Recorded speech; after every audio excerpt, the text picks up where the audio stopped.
વાત વડોદરાની કરીએ કે જ્યાં રાત્રિ કર્ફ્યુ બાદ સવારે જનજીવન સામાન્ય જોવા મળ્યું છે। બજારોમાં દરરોજની જેમ લોકો ખરીદી કરી રહ્યા છે। ખંડેરાવ માર્કેટમાં લોકો ખરીદી કરી રહ્યા છે। રાત્રિ કર્ફ્યુ બાદ જનજીવન હવે સામાન્ય જોવા મળી રહ્યું છે અને રાબેતા મુજબ જ લોકો માર્કેટમાં જોવા મળી રહ્યા છે।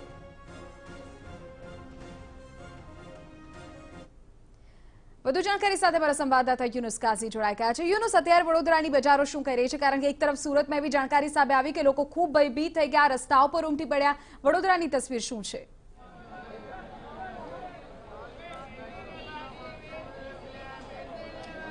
વિધિ, જે કોરોનાનું સંક્રમણ વધે છે તેના માટે જવાબદાર હોય તો ભીડભાડવાળા સ્થળો અને બજારો, શાક માર્કેટના જે સ્થળો હોય છે તે છે।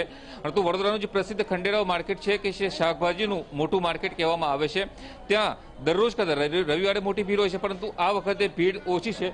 જો કે લોકોની ભીડ છે તેમાં સોશિયલ ડિસ્ટન્સ નથી જળવાઈ રહ્યું। આ પ્રકારના જે બજારો હોય, માર્કેટો હોય, ત્યાં સ્વાભાવિક છે કે સોશિયલ ડિસ્ટન્સ ન જળવાય, પરંતુ લોકોનું કહેવું એવું છે કે દર રવિવારે આ માર્કેટની અંદર વ્યાપક પ્રમાણની અંદર ભીડ હોય છે।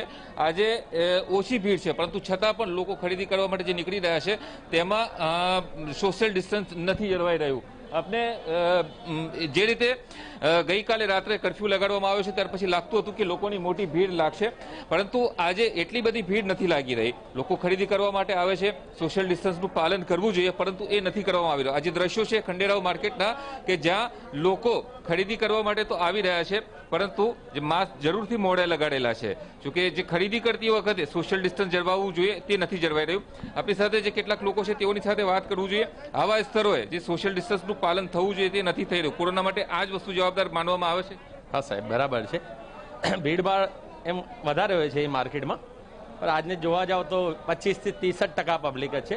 જોવા જાવ તો માર્કેટ ખાલી જેવું જ છે। લોકોને પાછી બીક છે, ડરી ગયા છે। લોકડાઉનની સંભાવના છે એવું બી બોલો કેટલા લોકો કહે છે। હવે તો સરકારને ખબર શું થશે। ધંધા રોજગાર ઉપર કેટલી અસર પડી રહી છે રાત્રિ કર્ફ્યુને? કારણ કે રેસ્ટોરન્ટની સાથે આપ પણ સંકળાયેલા છો, રેસ્ટોરન્ટના ધંધા ઉપર શું અસર પડી રહી? હું રેસ્ટોરન્ટ વાળો જ છું। ગઈકાલે પહેલો જ દિવસ હતો, સમજો 25-30% જેવું કામ થયું, કેમ કે 8:30-9 વાગે તો અમારું સ્ટાર્ટિંગ ટાઈમ હોય, લોકોને જમવાનો ટાઈમ હોય, એટલે લોકો ખાવા આવે।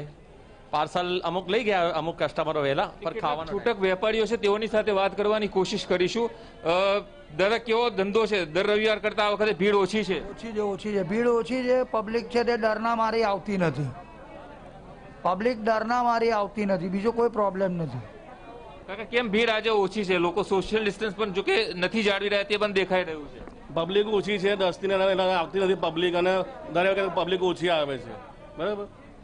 આપને શું લાગે છે આવા સ્થળોએ જે સોશિયલ ડિસ્ટન્સ માટે તંત્રએ વ્યવસ્થા કરવી જોઈએ કે લોકો ભીડભાડ અડીને ચાલી રહ્યા છે? તંત્ર જ નિષ્ફળ ગયેલું છે, તો તંત્રએ જ ખરેખર આ બધી વ્યવસ્થા કરવી જોઈએ।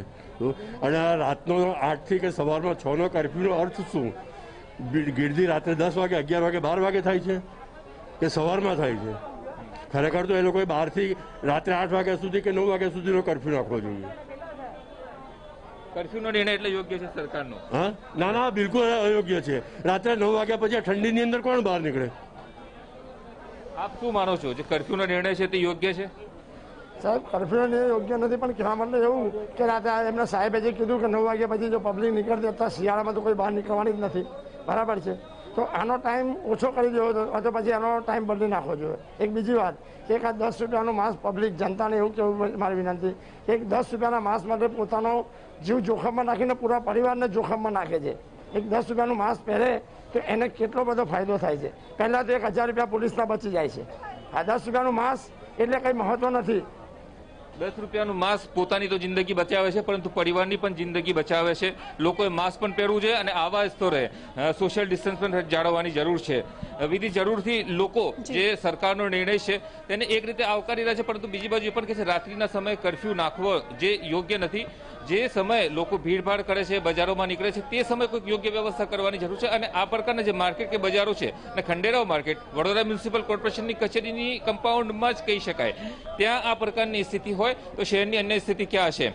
ગઈકાલે જે કેટલીક દુકાનોમાં કોર્પોરેશનના સત્તાધીશોએ સોશિયલ ડિસ્ટન્સનો ભંગ થતો હોય, કોવિડના નિયમોનો ભંગ થતો હોય તેવા આરોપસર સીલિંગની પ્રક્રિયા કરી હતી, પરંતુ અહીં દેખાઈ રહ્યું છે કે જે નિયમોનું પાલન થવું જોઈએ તે નથી થઈ રહ્યું અને આવા જ જગ્યાઓ ઉપર ખરેખર તંત્રએ વ્યવસ્થા કરવાની જરૂર છે કે લોકો એક કતારમાં નીકળે, એકબીજાને ટચ થઈને ના નીકળે, એવી વ્યવસ્થા કરવાની જરૂર છે. બિલકુલ યુનુસ, આભાર આ તમામ જાણકારી બદલ. તો ખંડેરાવ માર્કેટ વડોદરાનું પ્રખ્યાત કે જ્યાંથી અત્યારે મારા સંવાદદાતા જાણકારી આપી રહ્યા હતા.